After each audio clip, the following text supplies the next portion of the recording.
Alrighty, welcome back, boys and girls. It's your main math man, Mr. Shank, coming to you live from Alameda International High School. And in this video, we're talking about some angles inside of some circles. And so some new concepts that we're going to be talking about today. We're going to say some angles in circles can also be measured in degrees. And so I'm actually going to say angles and arcs. And so when we're talking about both of those things, make sure you're talking about, okay, I have this angle right here, so I have angle AQB. Again, make sure you're having that vertex in the center when you're labeling those. And so we're going to say, all right, I have that is equal to my arc, which is AB. So we're talking about that outside amount. However, now we can also label like this. I can say, let's have it a central angle. So we're going to say a central angle is an angle with a vertex in the center of the circle. Center of the circle. So, for example, if you have this circle Q, we're going to say that angle AQB is going to be that central angle of 6 degrees. And if you notice, we're going to say central angles and arcs have the same angle measure. So we can say the same measure. And make sure you can.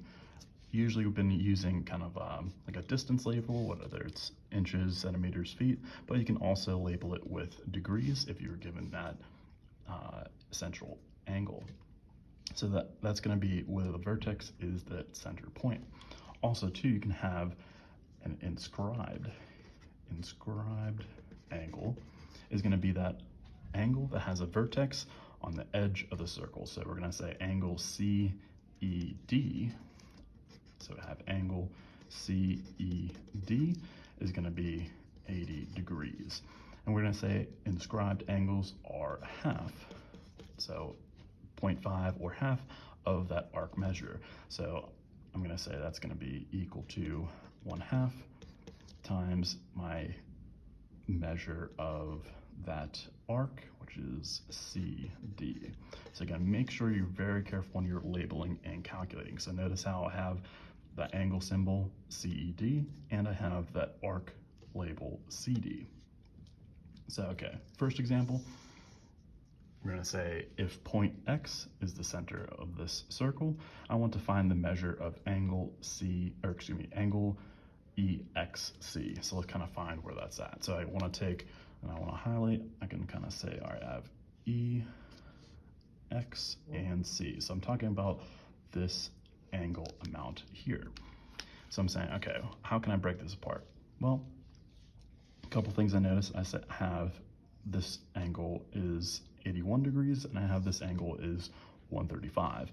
But also too, I noticed that this segment goes through the center from edge to edge. So I know that's going to be the diameter. That means that this angle of FXC, again, this outside amount, is going to be 180 degrees. And so that means that right here, this angle is going to be 135. So I do 180 minus 135. Again, make sure you can have that calculator handy. Make sure you're in degrees, so that way we're calculating carefully. And so we're going to say it's going to be 45. So I have this is 45 degrees. Then I can say, all right, what else do I need?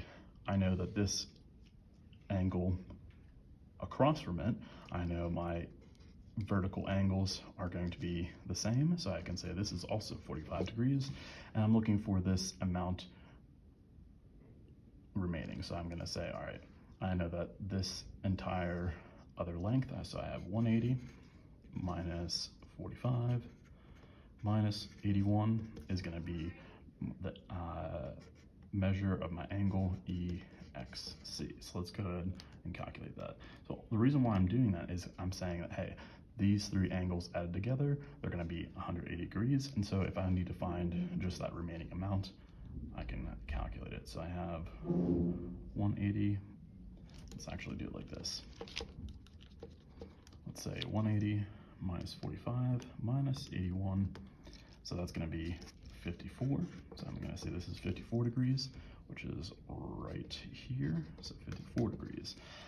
All I have to do now, take these two amounts and add them together. So I have 81 plus 54 is going to be 135.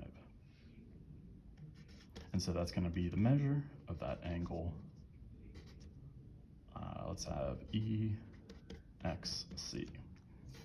All right. So again, a couple ways to do that.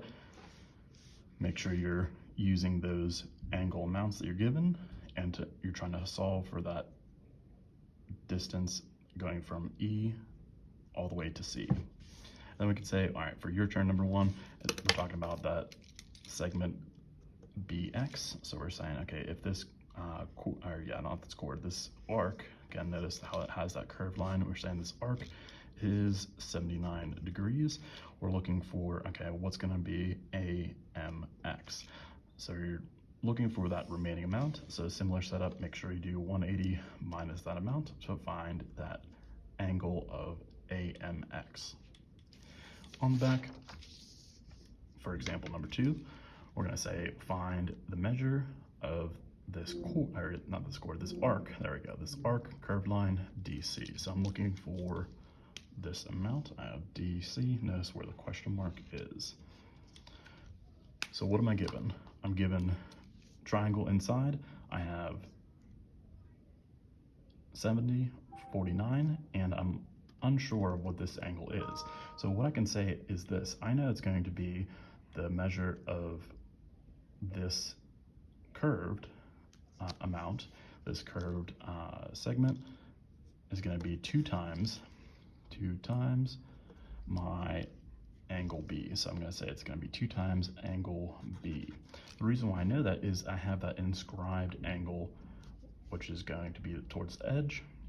And also too, I know that 3 angles added together is going to be 180 degrees. So let's do that. So let's do 180 minus 49 minus 70 is going to give me my angle B. So I have 180 minus 49 minus 70 degrees. And so I'm going to say that angle B right here is going to be 61 degrees. But be careful, because we're looking for this segment. So I need the measure of DC. That arc is going to be 2 times 61 degrees. So that times 2. And so I'm going to say the measure of that arc is going to be 122 degrees. So make sure you see how I did that. I knew that these 3 angles added together would be 180 because that makes a triangle. And I'm saying that this angle B is that inscribed angle because it's not in the center. So that means that this arc DC is going to be 2 times that amount. So this arc DC is going to be 122 degrees. And then for that last example, a little bit trickier of a problem, but we're looking for that measure of angle T. And we're kind of given a couple things here. So what do we have? Well, I'm looking for, let's kind of highlight it here. Let's have angle angle T is what we're looking for. So what do I know? Well, I know that I have an inscribed angle at angle B. That means that this amount here from the arc CE, so I can say the measure of CE, that arc is going to be 2 times that amount. So I'd say that's going to be 120 degrees. So I can label this as 120 degrees. I can also say that this chord from C to D goes through that center point O. So I know that this entire amount is going to be 180 degrees. It's because it's half of that entire circle. So make sure you full circle 180, full circle 360, half of that circle, that semicircle is going to be 180. And so that means this, let's see, I can also say that I have this inscribed angle E. This inscribed angle E is going to be half of 180 because we're saying from C to D, that arc is 180 degrees. That means that this angle, so measure of angle, let's say CED, is going to be 90 degrees. And that's helpful because then we can say that this smaller angle in here is going to be 40 degrees because those two combined would be that complementary angle. So now we can say, all right, I need to find what this angle amount is. So what do I have? I can say if this is 180 and CE is 120, that means that this remaining amount DE, let's this angle amount DE at arc is going to be 360 minus those other two. So it's going to be minus 180 minus 120. So it should be about 60 degrees. So I'm going to say that this is going to be 60 degrees. So that is DE. So what else do we have? We can have angle, let's have angle CDE. So CDE, again, make sure you have that vertex in the center. That's going to be half, because that's inscribed, it's going to be half of 120. So 1/2 times 120. That's going to be also 60 degrees. So I can say that this angle here, again, make sure you're careful on those labels, that's going to also be 60 degrees. So if I have this little triangle, let me redraw that. I can say this is 40 degrees, and I have this is 60 degrees. I'm looking for this angle T, so that means I can take 180 minus the 100 from the other two angles. I can say my angle T is going to be 80 degrees. So you can make sure you're taking apart anything you can for that circle, be able to pull apart the things you need. And so I said half that circle is 180. That means that this angle E is 90 degrees. That means that the smaller angle is 40. And I know that the inscribed angle is 60. And so that means that third angle, which is angle T, is going to be 80 degrees. So again, make sure you can try those out for yourself. And as always, super slam that subscribe button.